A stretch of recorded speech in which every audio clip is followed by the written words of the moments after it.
There comes a moment in life when the soul grows tired, not angry, not bitter, just tired.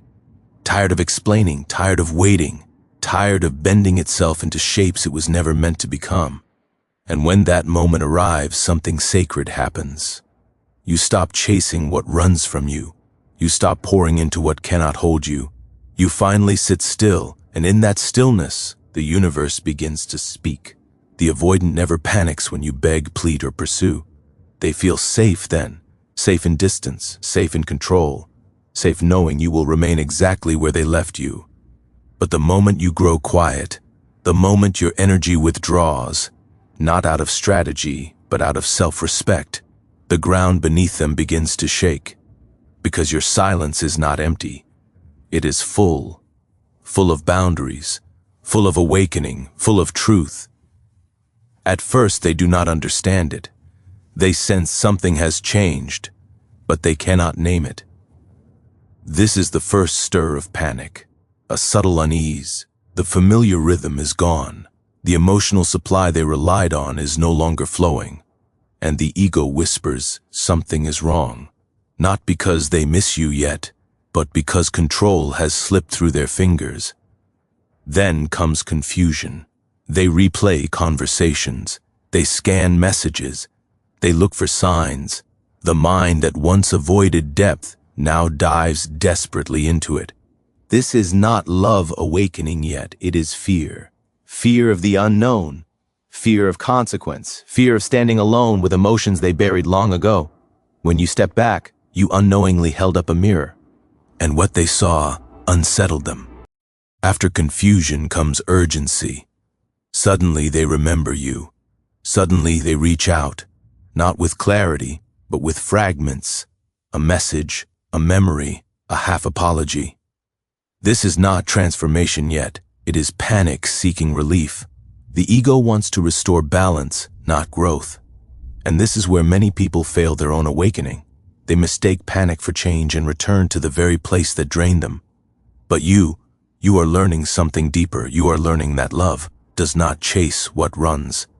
Love attracts what is aligned. You are learning that divine order does not beg. It allows, and in allowing it reveals truth. When the avoidant realizes you are truly gone, not physically but energetically, the panic deepens. Now comes loss. Not the loss of you as a person, but the loss of the version of you that stayed too long.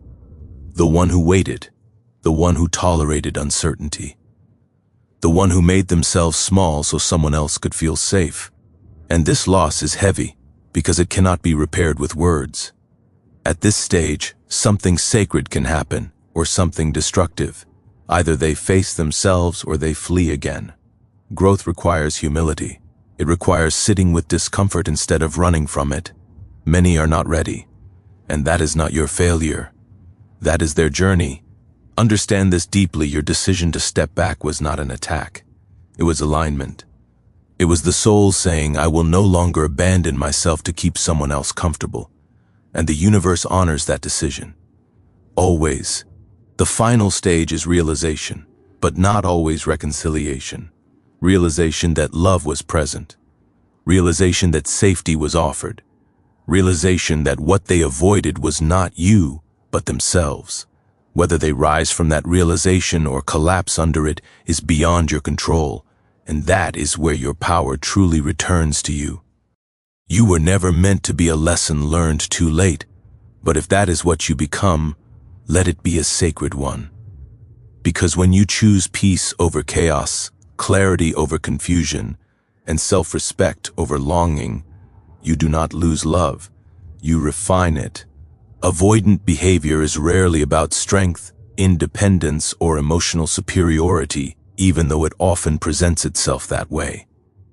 On the surface, the avoidant appears calm, self-contained, and unaffected.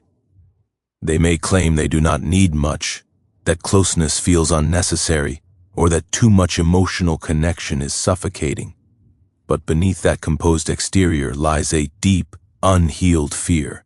Fear of abandonment and fear of losing control. This fear does not come from the present moment. It is a memory carried forward from earlier experiences, where closeness led to pain, unpredictability, or emotional neglect. For the avoidant, attachment became associated with danger. At some point in their life, love did not feel safe. Expression did not feel welcome. Dependence was met with disappointment or rejection. So the nervous system learned a survival strategy. Distance equals safety. Control equals protection. By keeping emotional space, they reduce the risk of being hurt again. What looks like indifference is often hypervigilance. What looks like detachment is actually a guarded heart standing watch, making sure history does not repeat itself. This is why avoidants often struggle when relationships begin to deepen. As intimacy grows, their internal alarm system activates. The closer someone gets, the louder the fear becomes. Not because the partner is doing something wrong, but because closeness threatens the carefully constructed illusion of control. Emotional vulnerability requires surrender, and surrender feels like standing unarmed in front of an old wound. So the avoidant pulls away, minimizes, intellectualizes, or distracts themselves with work, routines, or independence. The fear of abandonment within avoidant individuals is paradoxical. They often say they do not fear losing people, yet their behaviors are designed precisely to prevent being left. By staying distant, they ensure they are never fully invested. If someone leaves, the pain is muted because the bond was never allowed to deepen. This creates the illusion of emotional safety, but it also ensures loneliness. Control replaces connection, and survival replaces intimacy. Control is central to avoidant behavior because it provides predictability. Emotions are unpredictable, people are unpredictable, but distance can be managed. When they decide how close someone gets, they decide how much they can be hurt. This is why avoidants may unconsciously choose partners who chase, overgive, or tolerate inconsistency. These dynamics allow the avoidant to remain in the position of power, reducing the likelihood of emotional exposure. Yet this power is not rooted in confidence. It is rooted in fear. Another layer of avoidant behavior is the belief that needing someone is weakness. Many avoidants learned early that self-reliance was the only dependable option. Emotional needs were dismissed, ignored, or burdened others. Over time, they internalized the idea that connection requires sacrifice of self, so they protect their autonomy fiercely, often at the expense of intimacy. But what they are truly protecting is not independence. It is the wounded part of themselves that never learned how to be held safely. When an avoidant senses potential abandonment, their fear intensifies even if they cause the distance. The irony is that their withdrawal often creates the very outcome they fear. By avoiding emotional presence, they leave their partner feeling unseen, unchosen, and exhausted. When that partner eventually steps back, the avoidance pest wound is activated. The fear they tried so hard to avoid suddenly stands in front of them, undeniable. Avoidant behavior, at its core, is not a lack of feeling. It is an overflow of unprocessed emotion locked behind walls built for survival. Until those walls are gently examined and consciously dismantled, the avoidant will continue to confuse distance with safety and control with peace, never realizing that true security is born not from avoidance, but from the courage to remain present even when fear arises. Silence is often misunderstood as absence, weakness, or surrender, but in emotional dynamics, it can become the most powerful form of communication. When you stop explaining yourself, stop defending your feelings, and stop chasing someone who continually withdraws, the silence you create carries weight. It is not passive, it is intentional. And for someone who has grown accustomed to emotional pursuit, that silence speaks louder than any argument ever could. Avoidant individuals are not moved by intensity. Raised voices, emotional pleas, long messages, and repeated attempts to reconnect often register as background noise to them. In fact, emotional intensity can reinforce their sense of control. As long as you are reacting, they feel anchored in a familiar pattern. Your pursuit confirms their position as the one who decides when closeness happens and when it ends. Arguments, no matter how painful, still mean engagement, still mean presence, still mean power remains where it always was. But silence changes the entire structure of the dynamic. When you withdraw emotionally, not to manipulate, but because you are genuinely exhausted, the avoidant loses their emotional reference point. The familiar rhythm breaks. The nervous system that relied on predictability begins to search for signals that are no longer there. And in that absence, awareness begins to stir. Your silence forces reflection because it removes distraction. When you stop filling the space with explanations, justifications, or emotional labor, the avoidant is left alone with their own thoughts. There is no argument to deflect from, no emotional energy to lean on, no reassurance to temporarily soothe their fears. The space you create becomes a mirror, reflecting back what was previously avoided. This is why silence often triggers discomfort before it triggers understanding. The avoidant may initially interpret it as disinterest or emotional shutdown. But beneath that interpretation is a deeper unease, the sense that something important has shifted beyond their control. Your silence does not beg for recognition. It assumes it. And that assumption unsettles someone who is used to being chased. Silence also communicates self-respect without saying a word. It says, "I will not convince you to value me." It says, "I trust my worth even if you cannot see it." These messages bypass logic and land directly in the emotional body. The avoidant may not consciously register them, but they feel the change. They feel the absence of emotional availability that once cushioned their detachment. Another reason silence is so loud is because it introduces uncertainty. Avoidants are comfortable when they know where they stand. They may avoid closeness, but they prefer predictability. Your silence removes certainty. They can no longer assume you will remain available regardless of their behavior. The emotional safety net disappears, and with it comes the realization that distance has consequences. Unlike arguments which keep both people entangled in the same emotional loop, silence breaks the cycle. It ends the performance. It ends the negotiation for attention. It is not meant to punish. It is meant to preserve your inner peace. Yet, for the avoidant, it feels like a loss of control, because they can no longer manage the dynamic through withdrawal or minimal effort. Silence also creates space for truth to rise. When words stop, feelings become harder to ignore. Memories resurface. Patterns become visible. The avoidant may begin to recognize how often they retreated, how often they minimized, how often they relied on your presence without fully showing up. This recognition does not always lead to change, but it does lead to awareness. In this way, silence becomes a boundary that teaches. It teaches that access to your emotional world is a privilege, not a guarantee. It teaches that connection requires reciprocity, not endurance. And it teaches that your absence is not a threat, but a response to being unheard for too long.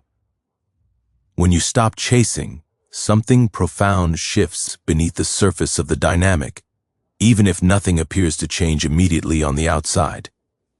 Chasing has a way of masking deeper issues because it keeps both people locked into familiar roles. One pursues, the other withdraws. The energy flows in one direction, and that imbalance becomes normal. But the moment you step back, not in anger or manipulation, but in clarity, the structure holding the relationship together begins to dissolve. And in that collapse, unresolved wounds rise to the surface. For the avoidant, being chased often feels safer than being chosen freely. Pursuit reassures them that they are wanted without requiring vulnerability.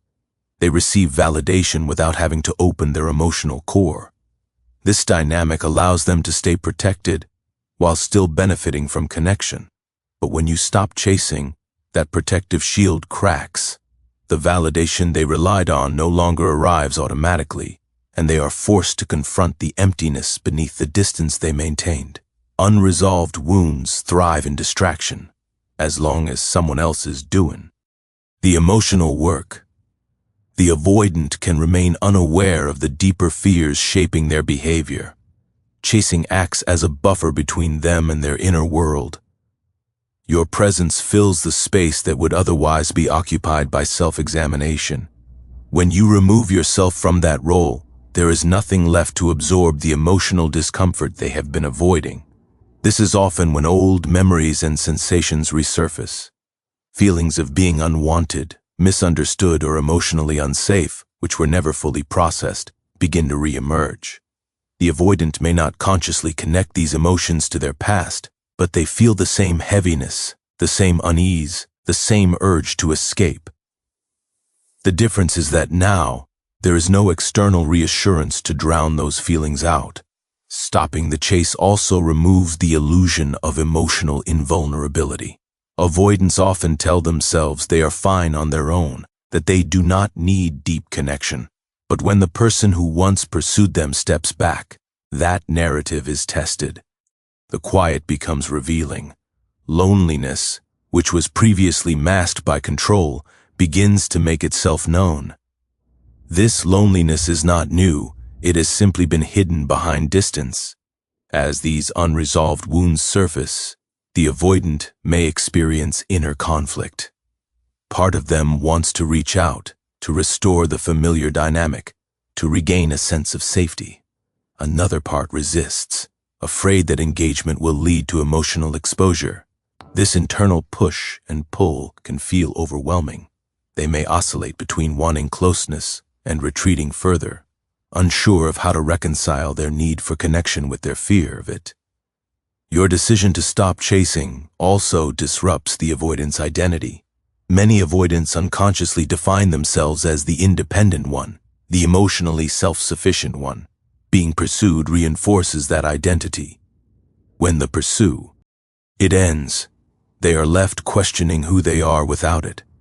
This identity disruption can be deeply unsettling, forcing them to confront aspects of themselves they have long ignored. In some cases, this confrontation leads to growth. The avoidant may begin to recognize patterns, to see how their fear has shaped their relationships. They may feel compelled to reflect, to seek understanding, or to acknowledge pain they previously denied. In other cases, the discomfort becomes too intense, and they retreat further into avoidance, doubling down on the very behaviors that keep them stuck. Regardless of the outcome, stopping the chase shifts the responsibility back where it belongs. You are no longer compensating for another person's emotional unavailability. You are no longer cushioning their wounds at the expense of your own well-being. By stepping back, you create space not only for their unresolved wounds to surface, but also for your own healing to begin. Detachment changes the emotional atmosphere in a way that few things can. It is not loud, dramatic, or confrontational, yet it carries a force that unsettles anyone who relies on emotional distance to feel secure. When you detach, you remove yourself from the emotional contract that once kept the dynamic predictable. And for the avoidant, predictability is safety. When that safety disappears, panic is often the first response, not because love has vanished, but because the sense of control has. Avoidants feel most comfortable when they can regulate closeness on their own terms. They decide when to engage, when to withdraw, and how much of themselves to reveal. This control allows them to stay emotionally protected. Your attachment, your availability, your willingness to wait reinforces this structure, but detachment dismantles it. When you no longer respond in expected ways, the familiar levers of influence stop work. The avoidant can no longer rely on distance to manage their anxiety. Panic emerges because detachment introduces emotional uncertainty. The avoidant no longer knows where they stand. The person who once adapted, waited, and pursued has stepped out of the role that made the dynamic feel safe. The future becomes unclear, and uncertainty is deeply threatening to someone who built their emotional life around control. Panic is not a sign of love awakening. It is a nervous system reacting to loss of regulation. There is also panic because detachment removes emotional supply. Avoidants may not appear emotionally dependent, but they often rely on others to maintain a sense of stability without realizing it. Your presence, even at a distance, offered reassurance that connection was available whenever they chose. Detachment closes that door. The assumption of access disappears, and with it comes the fear of being truly alone with unprocessed emotions. This panic often reveals itself in subtle ways: restlessness, overthinking, sudden interest after long indifference, a desire to reassert connection without deep engagement. These behaviors are attempts to restore equilibrium, not necessarily to build intimacy. The goal is to regain the feeling of safety that control once provided. When detachment persists, however, the panic deepens, because surface-level gestures no longer soothe the underlying fear. Another layer of panic arises from the loss of power. Control over closeness creates an imbalance that benefits the avoidant. Detachment equalizes that imbalance. When you stop orienting your emotional world around their availability, they lose the unspoken authority they once held. This loss can feel destabilizing, especially for someone whose sense of self is tied to being the one who is less invested. Panic is the ego's response to losing its familiar position. Detachment also forces the avoidant into self-awareness. Without someone else absorbing the emotional tension, the avoidant must confront their own discomfort. The strategies that once kept them calm, withdrawal, distraction, minimization, become less effective. The internal noise grows louder, and when avoidance no longer brings relief, panic fills the gap. It is important to understand that this panic is not caused by cruelty or rejection on your part. It is a natural consequence of removing yourself from a dynamic that required your emotional availability to function. Detachment does not harm, it reveals. It reveals how much stability was borrowed rather than built, how much connection was taken for granted, and how fragile control becomes when it is no longer supported by someone else's patience. In this sense, detachment acts as a mirror. It reflects back the emotional dependency that avoidance tries to deny. And while panic may feel like a crisis for the avoidant, it is also an invitation to develop inner security rather than relying on distance, and to discover that true safety does not come from control, but from the ability to remain present, even when vulnerability feels uncomfortable. Panic is often misunderstood as chaos or weakness, but in emotional dynamics it is a messenger. Each stage of panic carries information about an inner struggle that has long been buried. When an avoidant begins to panic after sensing loss or detachment, what unfolds is not random emotion, but a sequence of internal conflicts between ego-driven protection and the quieter voice of emotional truth. These stages reveal the tension between who they learn to be in order to survive and who they are beneath those defenses. The first stage of panic is denial. The ego resists acknowledging what is happening.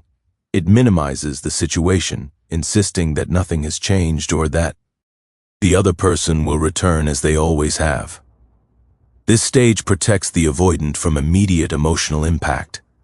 Denial allows them to maintain the belief that control still exists, yet beneath this surface calm, the body senses disruption.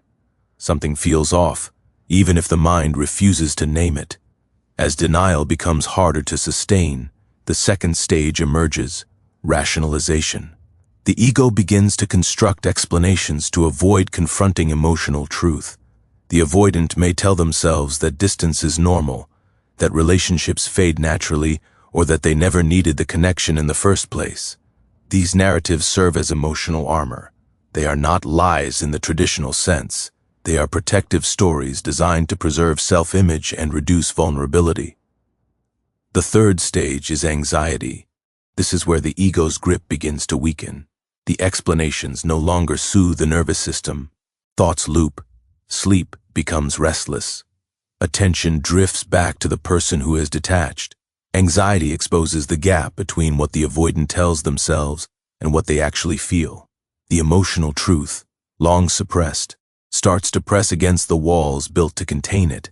Following anxiety comes the fourth stage, urgency. Here, the conflict intensifies. The ego senses that emotional equilibrium is slipping away and attempts to regain control. The avoidant may reach out, test the connection, or seek reassurance without fully opening up. This stage is not yet surrender, it is negotiation. The ego wants relief without transformation. It wants the pain to stop while keeping defenses intact. The fifth stage is confrontation. This is the most uncomfortable and revealing phase. The avoidant is forced to face the reality that their usual strategies are failing. Distance no longer soothes, control no longer stabilizes. In this space, emotional truth rises more clearly. Feelings of loss, regret, longing, or sadness become difficult to deny. The ego feels threatened because its primary function, to protect, has reached its limits. At this point, an inner crossroads appears. The ego demands retreat, withdrawal, distraction, or emotional shutdown. Emotional truth invites presence, acknowledgement, vulnerability, and responsibility. This is the core conflict. Growth depends on which voice is given authority. Many avoidants turn away here, choosing familiarity over healing, but some pause long enough to listen. If emotional truth is allowed to speak, the final stage begins to form, awareness. This is not yet change, but it is recognition. Recognition of patterns repeated across relationships. Recognition of fear masquerading as independence. Recognition that avoidance has costs. The ego does not disappear in this stage, it softens. It begins to understand that protection without connection is not safety, but isolation. Each stage of panic serves a purpose.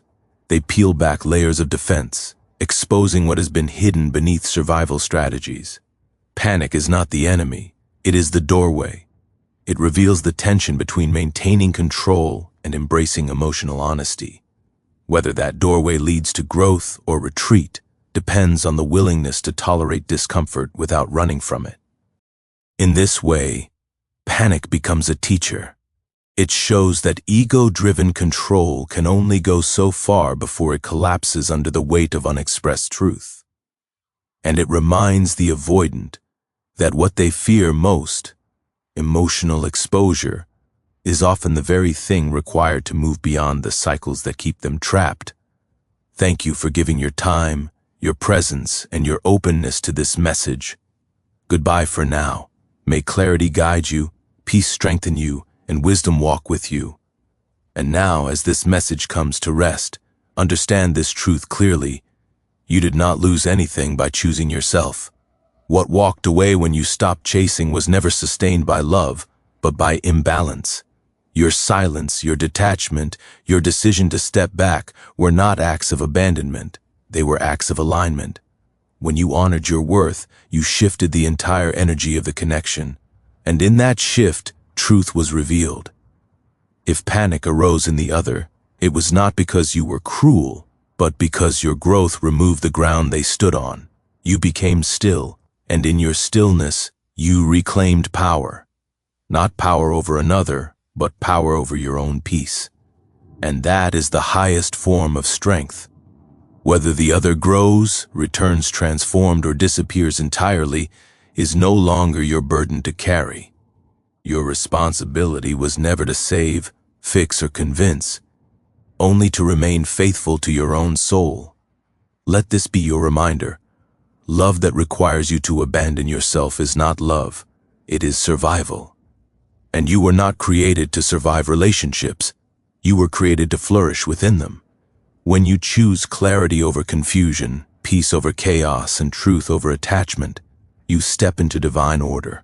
What is meant for you will meet you there, without fear, without force, without retreat. Thank you for listening with an open heart and a willing spirit. Goodbye for now. Walk forward in peace, grew, indeed in truth, and unafraid to choose yourself.